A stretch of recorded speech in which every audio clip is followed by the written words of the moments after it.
Hola, bienvenidos al canal de Materiales de Construcción. Para terminar el análisis de las características del hormigón endurecido, después de haber visto las características físicas y mecánicas, vamos a ver el último grupo. El último grupo consiste en ver las características de durabilidad del hormigón endurecido. Comenzamos. Las características que configuran la durabilidad del hormigón endurecido son el ciclo de hielo, la abrasión, ataques por ácidos, ataques por aguas puras, ataques por sales orgánicas, ataques por sulfatos y reacciones ácido-álcali. Casi todas se refieren a el componente más atacable del hormigón, que es, sin lugar a dudas, el cemento. Por eso os remito a la lección de cementos donde vienen los ataques en las primeras edades al cemento. Ahí os dejo el link de enlace. Comenzamos entonces hablando de estas características de durabilidad. Las acciones físicas. La durabilidad de un hormigón de cemento Portland puede definirse como la capacidad que tiene este material de resistir a las acciones del ambiente, ataques químicos, ataques físicos, ataques biológicos o cualquier proceso que tienda a que éste se deteriore. La durabilidad de un elemento de hormigón es un proceso complejo que depende de varios factores, entre ellos las condiciones ambientales a las que van a estar expuestos. Por eso cada hormigón se le clasifica o se le califica con una clase de exposición ambiental dentro del edificio, dentro del proyecto. Los materiales componentes de hormigón y el propio hormigón, tipo de cemento, tipo de áridos, el diseño estructural de la obra, la calidad de ejecución de la obra, incluyendo la compactación del hormigón y el curado de este hormigón, y los sistemas de protección adoptados sobre este material. La durabilidad del hormigón puede verse afectada por acciones físicas y acciones químicas, ataques de componentes químicos que se hallan en la naturaleza. El hormigón endurecido puede deteriorarse como consecuencia de acciones físicas de naturaleza muy diversa, siendo las más destacadas la acción de aguas de congelación-descongelación, debido a que el hormigón no es un material compacto totalmente, no es un material impermeable, tiene poros. Estos poros pueden llenarse de agua y al congelarse esta aumenta, dilata y fisura el hormigón a lo largo del tiempo. Las diferentes dilataciones térmicas de sus componentes, tanto los áridos como el cemento, como el acero que lleva el hormigón armado, tienen distintas coeficientes de dilatación térmica. La abrasión y la erosión debido al aire, a la contaminación, como veis ahí en esa fotografía, a las partículas de materiales en suspensión en el aire cuando hace gran cantidad de viento. La acción del fuego también es un factor que influye tremendamente en la durabilidad del hormigón. Respecto a la acción del fuego, este material sufre modificaciones muy importantes por efecto del fuego y del calor. Así, a unos 100 grados centígrados, el agua libre se evapora, retardando de esta forma el calentamiento del hormigón. Según va evaporando el agua, esta va enfriando, entre comillas, la superficie del hormigón. Pero cuando seguimos aumentando la temperatura por efecto del incendio, entre 200 y 300 grados, se produce la pérdida de agua capilar sin que se aprecien alteraciones en la estructura del cemento hidratado y sin que la resistencia disminuya notablemente. De 300 a 400 grados se produce una pérdida de agua del gel del cemento, la tobermorita, teniendo lugar una sensible disminución de la resistencia y apareciendo las primeras fisuras superficiales en el hormigón debido a esta pérdida y a esta dilatación del hormigón. A los 400 grados, una parte de la portlandita se transforma en cal viva, en óxido de calcio. Hacia los 600 grados, los áridos se expanden fuertemente, aumentan de volumen y con diferentes intensidades, dando lugar a tensiones internas dentro del hormigón que empiezan a disgregar este material. La resistencia que presenta el hormigón a los ataques químicos por determinadas sustancias depende de su permeabilidad, de su distribución y del tamaño de los poros. Ya hemos dicho que el hormigón no es impermeable, tiene una cierta permeabilidad, pero puede ser mayor o menor en función del grado de compactación y el sistema de compactación que se haya utilizado y el curado de este hormigón. Así, la agresión química fundamentalmente va dirigida a los ataques químicos, como hemos dicho al principio, del cemento, y estos ataques pueden ser ataques por gases contenidos en la atmósfera, como el dióxido de carbono, ataques por aguas puras, selenitosas, aguas marinas, ataques por sales orgánicas e inorgánicas, aceites, grasas, y ataques por la reacción del árido con los álcalis del cemento. Veamos cada uno de ellos. El hormigón, debido a la alcalinidad, tiene un pH alcalino entre 10, 12, un poco más. Esta alcalinidad se le da la portlandita, que es el hidróxido cálcico, y los álcalis del cemento. Produce una pasivación del acero de las barras, en virtud de la cual se crea alrededor de estas barras una película de óxido de hierro gamma que las envuelve, con lo que el acero queda protegido frente a la corrosión por efecto del agua, del oxígeno, etc. En la carbonatación, el dióxido de carbono atmosférico, que se distribuye a través de los poros llenos de aire del hormigón, reacciona con la portlandita, dando lugar a carbonato de calcio y haciendo bajar el pH de este material que rodea las barras a valores en torno a 9. Ahí veis cómo la portlandita se mezcla con el dióxido de carbono del aire y forma carbonato cálcico, que lo que hace es bajar el pH del hormigón, desprotegiendo las armaduras. La carbonatación es un proceso lento, muy lento. Depende también de la porosidad del hormigón. La profundidad de penetración del dióxido de carbono es función no solo del tiempo, sino también de la porosidad del hormigón.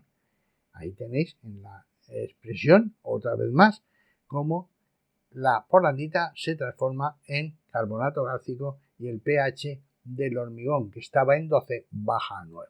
Ahí tenéis un esquema de una pieza de hormigón armado, donde una de las caras está conectada o está en el exterior del edificio.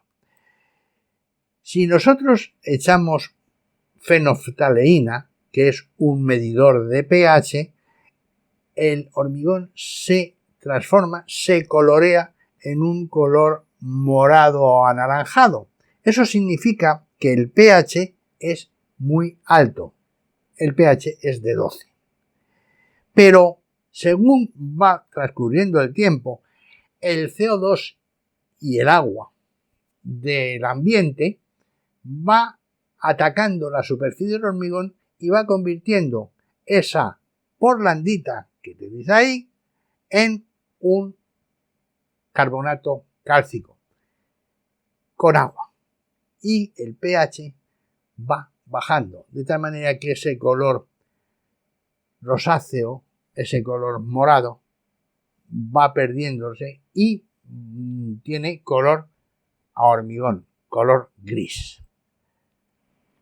Paulatinamente y con el tiempo, esa capa de ataque del dióxido de carbono con agua del ambiente va entrando paulatinamente por la porosidad del hormigón dentro de ese hormigón, y cada vez el pH de esa parte de hormigón exterior es más ácida, tiene un pH menor de 9, hasta que llega a la armadura, y en ese caso la armadura se ve desprotegida y, consecuentemente, por la acción del agua, el CO2 y el oxígeno del aire, va produciéndose la corrosión de esa armadura. Se va fisurando porque sabéis que el óxido de hierro aumenta de volumen, esa oxidación del acero aumenta formando óxido de hierro que empuja y va rompiendo el hormigón, de tal manera que esa parte del hormigón se va deshaciendo. Veis ahí en esa foto que tenemos ahí encima cómo ese pilar, esa mocheta, ha sido totalmente atacada por carbonatación y la armadura ya se ve perfectamente y está totalmente oxidada. Tiene una corrosión enorme. La carbonatación del hormigón y por tanto la reducción del pH en el hormigón depende de la humedad del aire, siendo máxima cuando se llega al 60% de humedad, como veis en este gráfico que hay al lado. La curva, el máximo está en el 60% de humedad relativa del aire, pero siendo muy baja en el 2% o cuando está totalmente seco o cuando está totalmente saturado al 100% de humedad. La humedad no afecta tanto a esa reducción de carbonatación, a esa reducción de pH. Las aguas puras son aguas que tienen pocas o ninguna sustancia disuelta. Suelen ser, por ejemplo, deshielos de glaciares, fusión de nieve, agua de lluvia, etc. ¿Qué pasa con estas aguas tan puras sin sustancias disueltas? Que disuelven el cemento para adquirir esas sales que les faltan. Eso es lo que se llama una reacción de lixiviación. Esa pérdida de sales del cemento origina un aumento de porosidad de este. Las aguas ácidas o las aguas marinas tienen ácido clorhídrico en su composición. La porlandita, al reaccionar con el ácido clorhídrico, da cloruro de calcio y este cloruro es soluble en agua, dando, por lo tanto, una disgregación del hormigón. En esta fotografía que veis ahí arriba corresponde a un puerto marítimo donde la acción del agua marina, por esta reacción que veis ahí, se ha ido descomponiendo el hormigón, dejando la armadura al aire y consecuentemente pues se ha producido la corrosión de toda la armadura que desprende más cantidad del hormigón que lo recubre. Las aguas selenitosas contienen sulfato de calcio. Que es yeso. Bien, pues ese yeso, ese sulfato de calcio contenido en las aguas selenitosas, reacciona con el aluminato tricálcico del cemento, dando como consecuencia un producto que se llama estringita y que es expansivo. También hincha, aumenta el volumen y revienta el hormigón. Tened en cuenta que ya hemos dicho en otras ocasiones que el aluminato tricálcico que está ahí se debe a que el hormigón, el cemento que hay en el hormigón, tarda mucho tiempo en terminar de hidratarse. Siempre quedan partículas de clínker, de cemento por ahí sin hidratarse, y estas son las que aportan el aluminato tricálcico para que reaccione con las aguas selenitosas y esto se produzca. Esto es muy normal verlo en muchos terrenos yesíferos y las cimentaciones son atacadas por esta reacción de las aguas selenitosas con el aluminato tricálcico del cemento. Los compuestos de naturaleza orgánica, por ejemplo las grasas, también van deteriorando y reduciendo la durabilidad del hormigón. El óxido de sodio, que es un álcali del cemento, recordad que los álcalis del cemento son óxido de sodio y óxido de potasio, cuando se mezcla con agua da hidróxido sódico, o sea, sosa. Esta sosa, al reaccionar en una reacción química que se llama desaponificación con la grasa, resulta que da glicerina y jabón. Y todos sabéis que el jabón es un material soluble en agua. Poco a poco se va disolviendo ese hormigón por efecto de la formación de jabón por la reacción de saponificación. Es otro de los motivos que agreden, disminuyen la durabilidad del hormigón. Uno de los inconvenientes que tiene el hormigón es la fisuración. Es la relativa facilidad con la que se fisura y que es consecuencia de su baja resistencia a la tracción y reducida tenacidad. Las fisuras parece ser la característica más negativa del hormigón porque es la vía de acceso para todos los elementos nocivos químicamente hablando que hemos visto en todo lo anterior. Las fisuras del hormigón pueden ser debidas a la retracción plástica e hidráulica, la retracción térmica y la acción directa de las cargas. Veis ahí una foto de un pavimento total y absolutamente fisurado. Los factores que provocan la fisuración son muy distintos. Algunos de ellos pueden ser el alto contenido de agua del hormigón. Cuanto mayor es el contenido de agua del hormigón, mayor es la retracción hidráulica y por tanto la posibilidad de que aparezcan grietas. Por eso hay que medir adecuadamente la relación agua-cemento y echar la mínima cantidad de agua para que el hormigón sea trabajable. La alta dosificación de cemento. Es evidente que si utilizamos mucho cemento necesitaremos tener que emplear mucha más agua, con lo cual aparece el mismo problema que en la retracción por agua. El alto calor de hidratación del cemento. Un contenido elevado de cemento, especialmente si este cemento es rico en silicato tricálcico, desprende una gran cantidad de calor en su hidratación que puede ocasionar tensiones térmicas diferenciales que sobrepasen la resistencia a tracción del hormigón, sobre todo en edades tempranas, y produzcan esa fisuración. Los ciclos de hielo-deshielo, además de cambios de temperatura, producen tensiones internas provocadas por la acción del agua al helarse en los poros del hormigón. Igualmente ocurre en caso del empleo de sales de deshielo que son absorbidas en disoluciones por los poros del hormigón, donde luego cristalizan generando tensiones que pueden producir fisuras. Los ciclos de sequedad y humedad. Debido al sol, debido a la lluvia, dan lugar a contracciones y expansiones que pueden originar tracciones que causen la fisuración. Evidentemente todo esto se produce en un largo periodo de tiempo, años, pero hay que tenerlo en cuenta para las reparaciones y el mantenimiento adecuado de los elementos estructurales que sufren estos deterioros.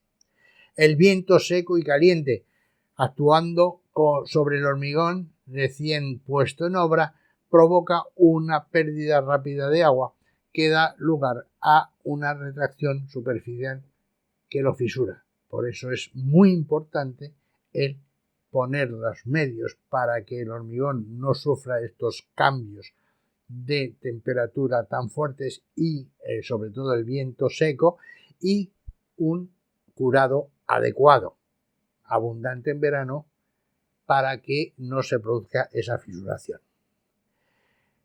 Una reacción árido-álcali se produce cuando interactúan áridos que contienen minerales silicatados potencialmente reactivos con los álcalis del cemento, que sabéis que son el óxido de sodio y el óxido de potasio. Esta reactividad lleva consigo la formación de geles que en presencia de humedad se expanden, aumentan de volumen, manifestándose en agrietamientos y movimientos diferenciales, y con ello una disminución drástica de la durabilidad y de la resistencia. Ahí tenéis una foto de un hormigón donde ha habido una reacción árido-álcali y veis que está fisurado. Pero no solo eso, un hormigón de cemento Portland, cuando los álcalis del cemento reaccionan con la sílice de los áridos, se produce un gel que en presencia de humedad se expande, causando un agrietamiento en forma de lo que se llama piel de cocodrilo, que veis en ese basamento del pilar donde se ha fisurado, se ha ido agrietando todo él. Y hay imágenes por internet mucho más llamativas que estas que os he presentado. No son todos los áridos, pero sí algunos áridos, sobre todo áridos de tipo granítico, diorítico, que pueden reaccionar debido a su contenido de sílice potencialmente activa dentro de los materiales. Al reaccionar con los álcalis del cemento se produce esa fisuración que hay que tener muy en cuenta, porque es una reacción árido-álcali que puede venirse deteriorar totalmente el hormigón sin remedio alguno. Como veis, los ataques al hormigón son numerosos y por eso se requiere que el hormigón esté perfectamente dosificado, con una reacción agua-cemento adecuada, con la cantidad de cemento justa y necesaria. Debe de tener una puesta en obra perfecta, una compactación idónea y un curado adecuado en función del ambiente de exposición.